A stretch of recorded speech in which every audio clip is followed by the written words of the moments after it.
Il y a des secrets dans l'univers qui sont si lourds, si terrifiants, que s'ils étaient révélés physiquement devant vos yeux maintenant, votre cœur cesserait instantanément de battre. Nous marchons sur cette terre avec insouciance. Nous rions, nous parlons, nous accumulons des objets brillants, sans savoir qu'il existe une porte invisible juste à côté de nous. Une porte qui, une fois ouverte, ne se referme jamais. Ce que je vais vous révéler aujourd'hui n'est pas simplement une histoire ancienne. C'est un avertissement cosmique qui a traversé 14 siècles pour arriver jusqu'à vous, à cet instant précis, sur cet écran. C'est l'histoire de quelques mots descendus du 7e ciel qui ont le pouvoir de broyer des montagnes et de faire fondre l'acier. Imaginez un instant le silence absolu de l'espace. Imaginez maintenant un son, un grondement sourd qui commence à vibrer non pas dans vos oreilles, mais dans la moelle de vos os. C'est le son de la justice divine qui s'éveille. Avant de vous dévoiler ce secret caché qui lie la richesse de ce monde à la destruction de l'autre, je vous invite à rejoindre ceux qui cherchent la vérité. Cliquez sur s'abonner maintenant, car ce voyage ne fait que commencer, et vous ne voudrez pas affronter la suite seul. Revenons en arrière. Non pas hier ni avant-hier, mais à une époque où le désert d'Arabie brûlait sous un soleil impitoyable.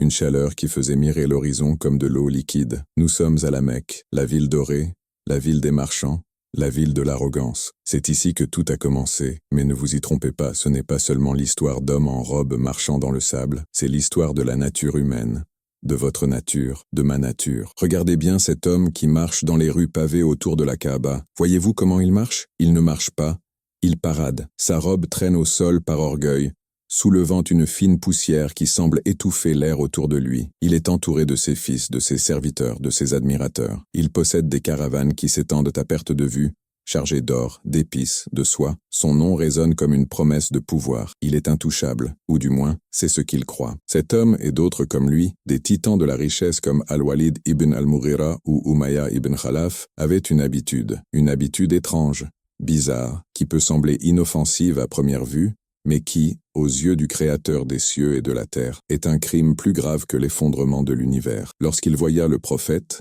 un homme humble, marchant avec la lumière de la vérité mais sans l'or des rois, ils ne l'attaquaient pas avec des épées. Non, c'était trop vulgaire pour eux. Ils utilisaient quelque chose de bien plus tranchant. Ils utilisaient leurs yeux, ils utilisaient leur langue, un clin d'œil complice à leurs amis, un petit geste de la main pour se moquer de sa pauvreté, un murmure empoisonné lancé dans son dos. « Regardez-le » disait-il avec un sourire en coin. « Regardez celui qui prétend que Dieu lui parle. » Il se moquait, il calomniait, il piquait, comme des scorpions invisibles. Il pensait que ses gestes s'évaporaient dans l'air chaud du désert, oubliés aussitôt que fait. Il pensait que personne ne voyait, mais ils avaient oublié une chose. Ils avaient oublié que l'air lui-même est un soldat de Dieu. Ils avaient oublié que chaque atome de l'univers est un témoin silencieux. Ils ne savaient pas que là-haut, au-delà des étoiles, au-delà des galaxies qui tournent dans un silence majestueux, au-delà du trône immense, une colère était en train de s'allumer. Une colère qui n'a pas d'équivalent dans la création. C'est alors que l'archange Gabriel Jibril,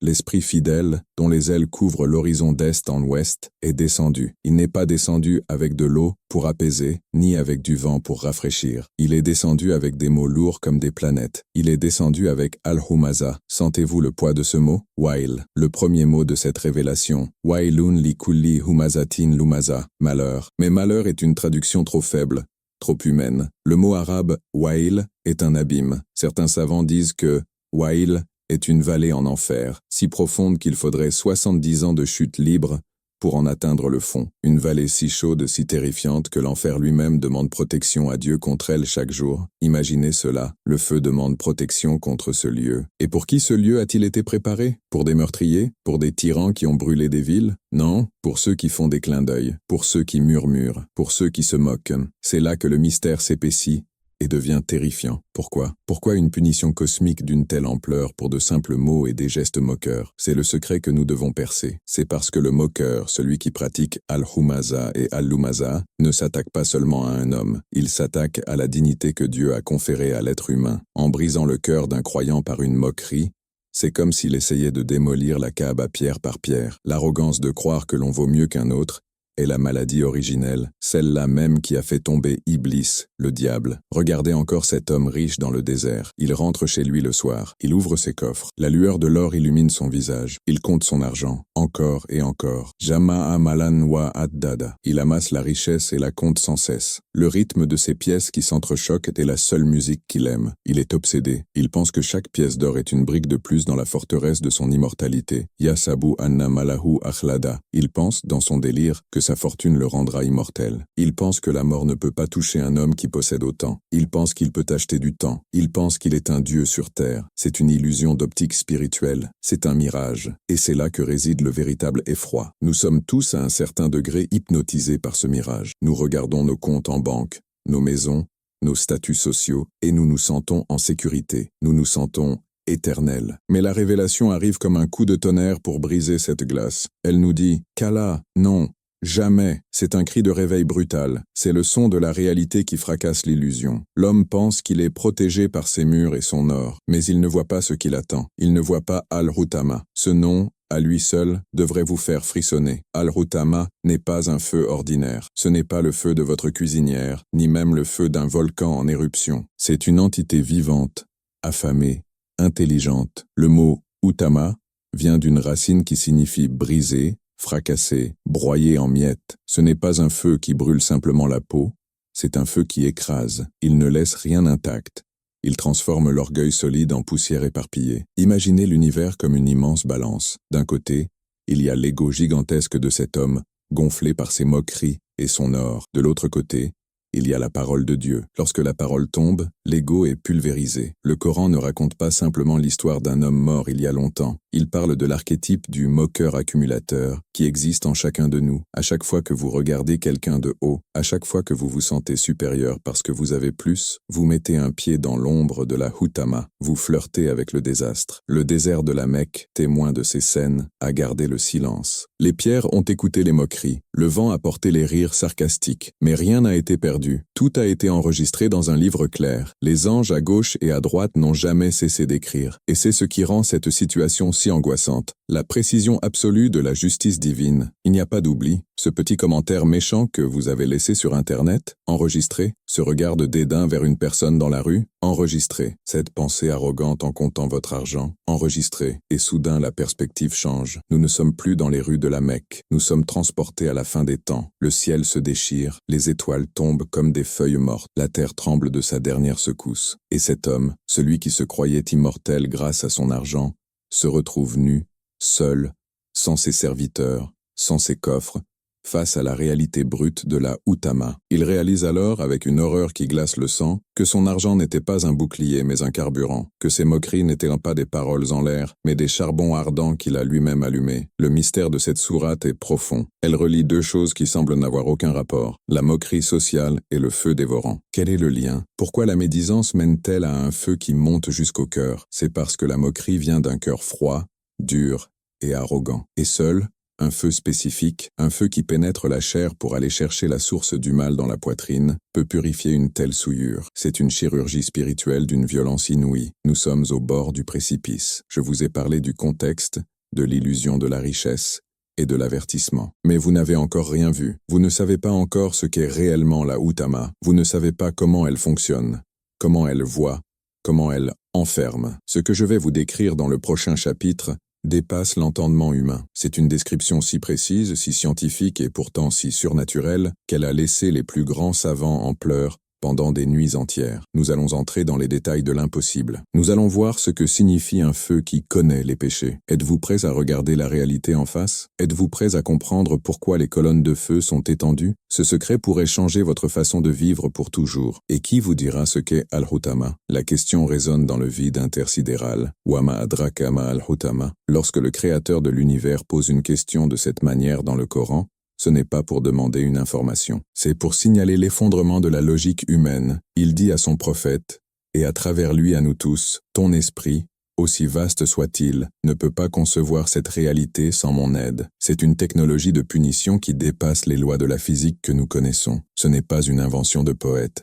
ni une métaphore pour effrayer les enfants. C'est une vérité ancrée dans l'autorité absolue. Nous devons nous arrêter ici et faire appel aux témoins, ceux qui savaient, ceux qui ont vu l'invisible. Les compagnons du prophète tremblaient rien qu'en entendant le nom de cette sourate. Omar ibn al-Khattab, un homme qui faisait fuir les démons par sa seule présence, un géant de force et de courage, tombait à genoux en pleurant lorsqu'on lui rappelait le feu de Dieu. Pourquoi? Parce qu'ils avaient compris l'échelle. Ils avaient compris la disproportion terrifiante entre l'insignifiance de l'homme et la grandeur de la colère divine. Laissez-moi vous donner une perspective qui va faire tourner votre tête. Imaginez que vous tenez une petite bague en métal dans votre main. Vous la jetez au milieu d'un désert immense, un Sahara sans fin. Cette bague, perdue dans le sable, c'est l'ensemble des 7 cieux et de la terre comparé au Kursi, le piédestal de Dieu. Et ce désert immense, ce n'est rien comparé au trône.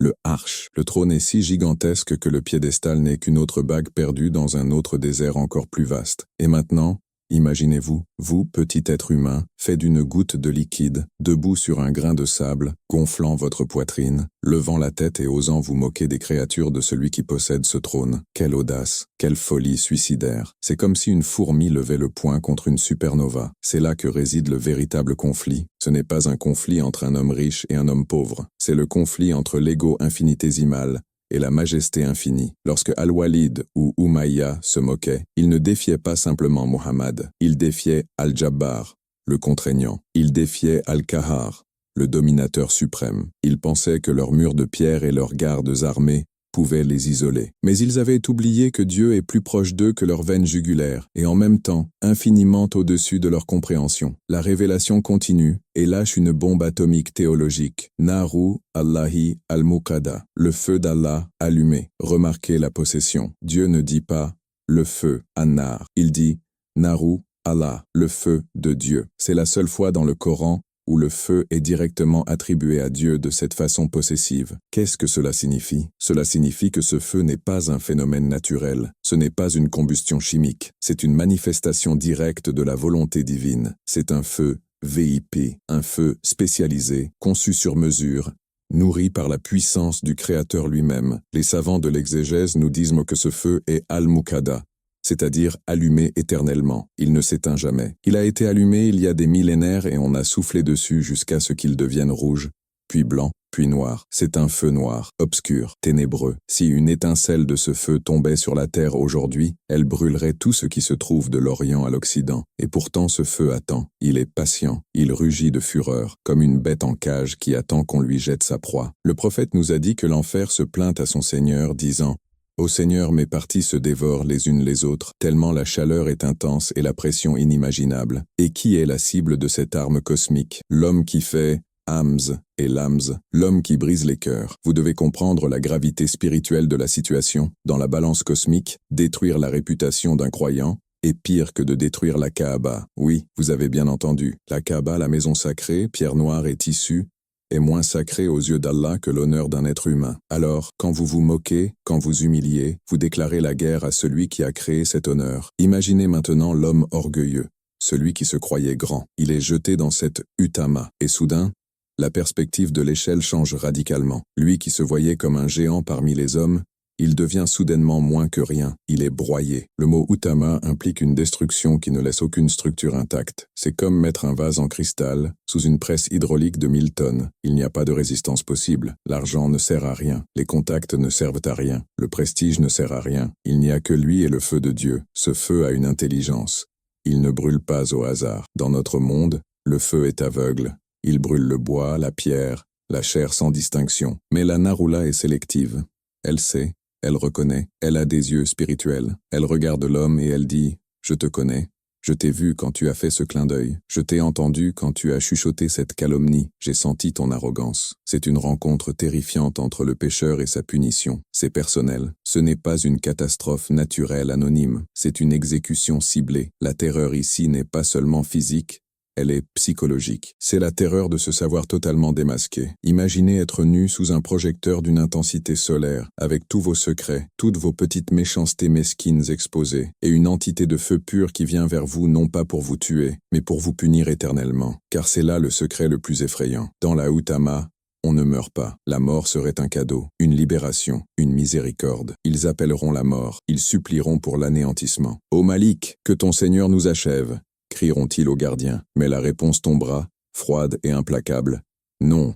Vous restez. Nous avons posé le décor de l'autorité et de l'échelle. Vous sentez maintenant votre petitesse face à cette machine divine. Mais vous ne savez pas encore le pire. Vous ne savez pas ce que ce feu fait exactement une fois qu'il a attrapé sa proie. Le verset suivant contient une description physiologique et spirituelle qui défie la médecine moderne. Il parle d'un feu qui monte, qui escalade, qui a une destination précise à l'intérieur du corps. Ce n'est pas la peau, ce n'est pas le cerveau, c'est ailleurs, c'est le centre de votre être. Préparez-vous, car le prochain chapitre va être difficile à lire. Nous allons entrer dans l'intimité de la douleur. Nous allons voir comment le feu de Dieu interagit avec le cœur humain. C'est une scène d'une violence inouïe, mais nécessaire pour réveiller nos consciences endormies. Je vais vous décrire le climax viscéral. Nous arrivons maintenant au cœur du cauchemar. Nous avons traversé le désert de l'arrogance. Nous avons vu l'ombre gigantesque de la justice divine, et nous nous sommes tenus au bord du cratère de la Utama. Mais le verset suivant nous fait basculer dans une dimension d'horreur purement scientifique et spirituelle. Alati tataliu ala al-af'ida. Le feu qui monte et qui s'étend jusqu'au cœur. Arrêtez-vous un instant. Respirez. Essayez de visualiser ce que ces mots signifient réellement. Dans notre monde physique,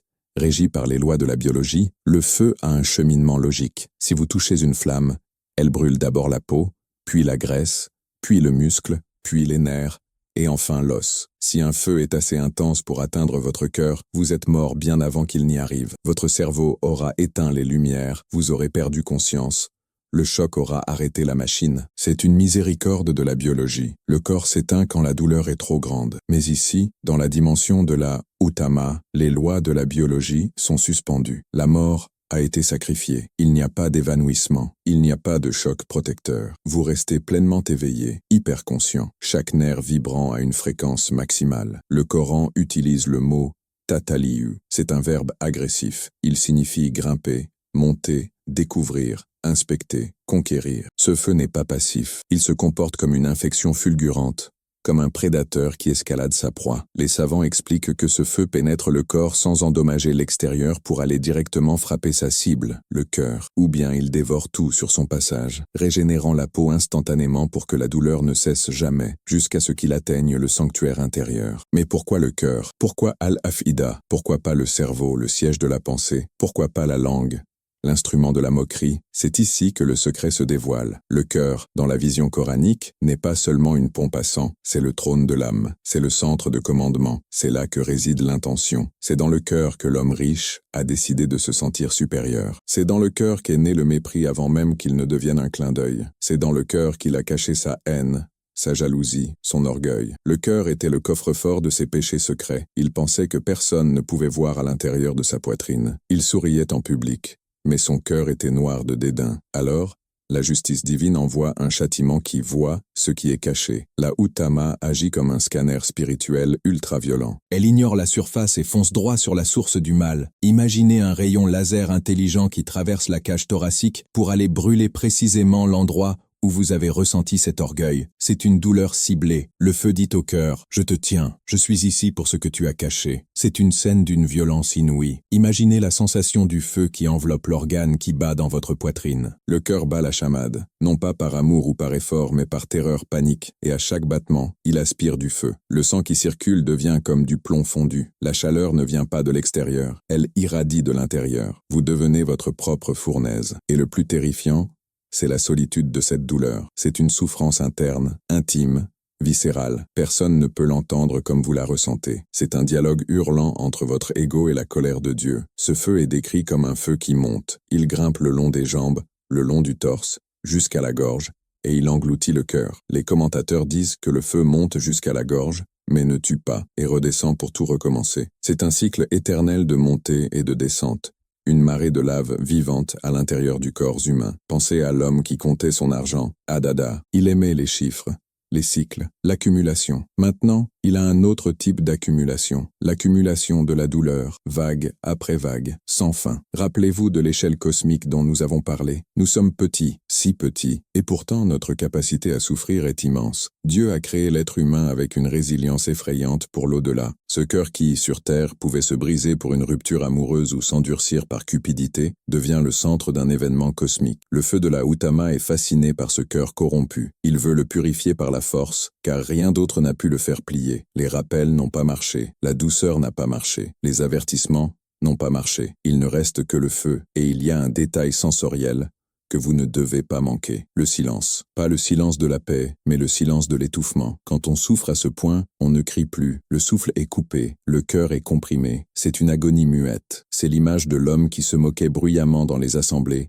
qui riait aux éclats en humiliant les pauvres. Maintenant, son rire est remplacé par un crépitement interne. Son arrogance vocale est réduite à néant. Il voulait être le centre de l'attention, il l'est maintenant. Il est le centre de l'attention du feu de Dieu. Cette description n'est pas là pour vous faire désespérer, mais pour vous réveiller par un choc électrique. Si vous sentez une oppression dans votre poitrine en lisant ceci, c'est bon signe, c'est que votre cœur est encore vivant, c'est que votre cœur craint son Seigneur. Le danger, le vrai danger, c'est de lire ceci et de ne rien ressentir. C'est d'avoir un cœur déjà si dur, si pétrifié, que même la menace de la Houtama rebondit dessus comme un caillou sur un mur d'acier. Nous avons vu le feu monter, nous avons vu le cœur assiégé, mais l'horreur n'est pas finie. Il reste une dernière étape dans cette architecture de la damnation. Une étape qui scelle le destin et éteint la dernière lueur d'espoir. Le feu n'est pas seulement intelligent et pénétrant, il est aussi claustrophobe, il enferme, il verrouille. Dans le prochain chapitre, je vais vous révéler la signification de Musada et des colonnes étendues. C'est l'acte final de l'enfermement. C'est le moment où la porte se ferme pour ne plus jamais s'ouvrir. C'est une description qui va vous faire regarder les murs de votre chambre différemment. Vous allez comprendre ce que signifie être vraiment,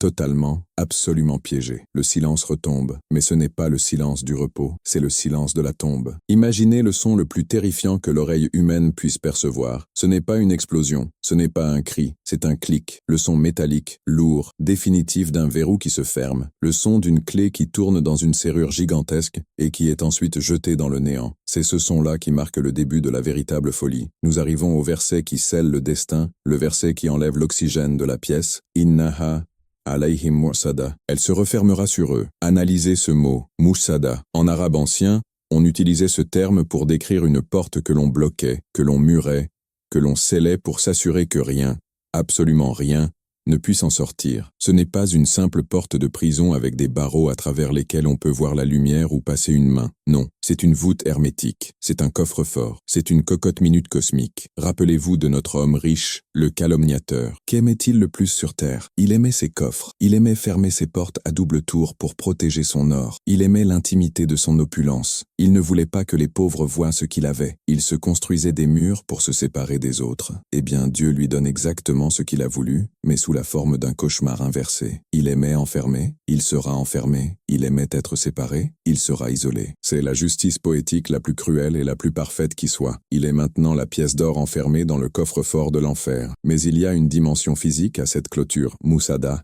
qui est atroce. Pensez à la chaleur. Si vous allumez un feu dans un champ ouvert, la chaleur se dissipe, la fumée monte vers le ciel. C'est supportable un instant. Mais si vous allumez ce même feu dans une petite pièce fermée, hermétiquement scellée, que se passe-t-il? La chaleur n'a nulle part où aller. Elle rebondit sur les murs. Elle s'intensifie. La pression monte. L'air devient irrespirable. La température grimpe de façon exponentielle car l'énergie est piégée. C'est cela, Musada, le feu de Dieu, déjà intelligent et féroce, est compressé sur sa victime. Il n'y a pas de brise, il n'y a pas de courant d'air, il n'y a pas d'échappatoire. C'est une pression atmosphérique qui écrase le corps autant que le feu le brûle. Et ce n'est pas tout. Le désespoir atteint son paroxysme avec le dernier détail architectural de cette sourate, Fi Amadin Mumaddada, dans des colonnes étendues. C'est une image qui a fait blanchir les cheveux des savants. Qu'est-ce que ces colonnes? Imaginez des piliers de fer gigantesques, hauts comme des gratte-ciel, mais faits de feu et de matière obscure. Mumaddada signifie qu'ils sont étirés, allongés à l'infini. Il y a plusieurs visions de cette horreur. Certains disent que ces colonnes sont les barreaux de la porte. Une fois la porte fermée, ces colonnes sont soudées par-dessus, horizontalement et verticalement, renforçant la fermeture. C'est la confirmation visuelle qu'il n'y a pas de sortie. Imaginez l'homme à l'intérieur, griffant la porte brûlante. Il sent la chaleur, il entend le feu et soudain, il entend le bruit de ces colonnes immenses qui s'abattent et se verrouillent à l'extérieur. Boum, boum, boum. Chaque colonne est un clou dans le cercueil de son éternité. Il comprend alors qu'il ne sortira jamais. Jamais. Le mot espoir est effacé de son vocabulaire. D'autres exégètes, comme Ibn Abbas, disent que les damnés eux-mêmes sont enchaînés à ces colonnes. Ils sont crucifiés sur des piliers de feu, incapables de bouger, le feu montant jusqu'à leur cœur, dans le noir total, enfermés sous une voûte scellée. L'immobilité totale, dans la douleur totale, c'est la fin de l'arrogance. Où est sa démarche fière maintenant? Où sont ses vêtements de soie? Où sont ses amis qui riaient avec lui? Il est seul, étendu, immobilisé, Moumaddada, c'est là que la claustrophobie devient spirituelle. Le pire châtiment de l'enfer n'est pas seulement la brûlure, c'est la certitude de l'infini. Sur terre, quand on souffre, on se dit « ça va passer, demain ira mieux, au pire, je mourrai ». Cette pensée est notre seule consolation. Mais dans la Huttama, cette pensée est impossible. Il n'y a pas de demain, il n'y a pas de ça va passer, il n'y a que maintenant et toujours. Le temps s'arrête, une seconde dure un siècle. Et l'esprit de l'homme, cet esprit qui était si vif pour calculer les dinars et les dirhams, sombre dans la folie pure en essayant de calculer l'éternité de sa souffrance. Vous sentez-vous à l'étroit? Avez-vous du mal à respirer en lisant ceci? C'est le but. Ce sentiment d'oppression est un cadeau. C'est un avertissement viscéral, car la porte n'est pas encore fermée pour vous. Vous, qui lisez ceci, vous êtes encore dehors, vous avez encore les clés en main. Vous respirez encore l'air de la miséricorde d'Allah. Les colonnes ne sont pas encore retombées sur votre destin. Mais attention, le piège est subtil. Nous pensons tous, je ne suis pas comme cet homme, je ne suis pas un tyran riche. Mais rappelez-vous du début. Waylun likuli, malheur à tout calomniateur, pas seulement aux riches. Avez-vous déjà partagé une capture d'écran pour vous moquer de quelqu'un? Avez-vous levé les yeux au ciel quand votre mère vous parlait? Avez-vous ressenti ce petit plaisir vicieux en voyant quelqu'un échouer? Si oui, vous avez des briques de la Huttama dans votre poche. Vous construisez votre propre colonne. Nous sommes arrivés au fond de l'abîme. Nous avons vu le feu, le cœur brisé, la porte scellée. L'image est terrifiante, presque insupportable. Si l'histoire s'arrêtait là, nous serions tous perdus. Nous serions paralysés par la peur, incapables de bouger. Mais l'islam n'est pas une religion de désespoir, c'est une religion de lumière. Il existe une issue de secours. Il existe un moyen de briser ces colonnes avant qu'elles ne soient forgées. Il existe une arme que le prophète nous a laissée pour éteindre ce feu spécifique. Dans le dernier chapitre, je ne vais pas vous faire peur, je vais vous sauver. Je vais vous donner la clé pour ouvrir la porte de l'intérieur tant qu'il est encore temps. Je vais vous donner la résolution pratique, la protection spirituelle et l'invocation qui peut transformer la colère en miséricorde. Séchez vos larmes, relevez la tête. La solution arrive. Respirez. Prenez une profonde inspiration maintenant. Sentez l'air frais entrer dans vos poumons. Sentez votre cœur battre calmement dans votre poitrine. Regardez autour de vous. Il n'y a pas de feu. Il n'y a pas de colonnes étendues. Il n'y a pas de porte verrouillée. Vous êtes encore ici, dans le monde de l'épreuve, dans le monde de la possibilité. La porte de la Huttama est fermée pour l'instant, et la porte de la miséricorde est grand ouverte. Si vous lisez ces lignes,